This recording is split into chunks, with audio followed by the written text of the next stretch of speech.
15 বছরের কম বয়সী শিশুদের সামাজিক যোগাযোগ মাধ্যম ব্যবহার নিষিদ্ধ করতে যুগান্তকারী একটি বিল পাশ করেছে ফ্রান্সের পার্লামেন্ট। এর মাধ্যমে ইউরোপীয় ইউনিয়নের প্রথম দেশ হিসেবে শিশুদের জন্য সামাজিক যোগাযোগ মাধ্যমে পূর্ণাঙ্গ নিষেধাজ্ঞা আরোপের পথে হাঁটছে ফ্রান্স।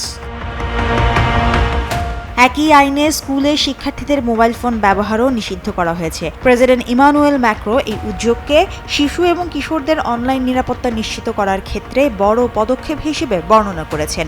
তবে আইনটি কার্যকর হওয়ার আগে দেশটির সাংবিধানিক পরিষদের অনুমোদন প্রয়োজন। নতুন আইন অনুযায়ী আগামী 1 সেপ্টেম্বর থেকে 15 বছরের কম বয়সীরা নতুন করে কোনো সামাজিক যোগাযোগ মাধ্যমে অ্যাকাউন্ট খুলতে পারবে না। আর 2027 সালের জানুয়ারি থেকে তাদের বিদ্যমান অ্যাকাউন্টও বন্ধ করে দেওয়া হবে।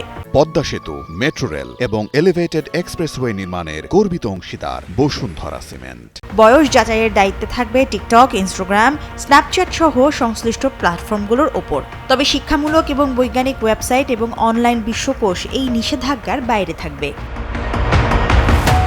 সামাজিক যোগাযোগ মাধ্যমে অতিরিক্ত আসক্তি, সাইবার বুলিং এবং শিশু কিশোরদের মানসিক স্বাস্থ্য নিয়ে বাড়তে থাকা উদ্বেগের মধ্যেই এমন সিদ্ধান্ত নিয়েছে ফ্রান্স।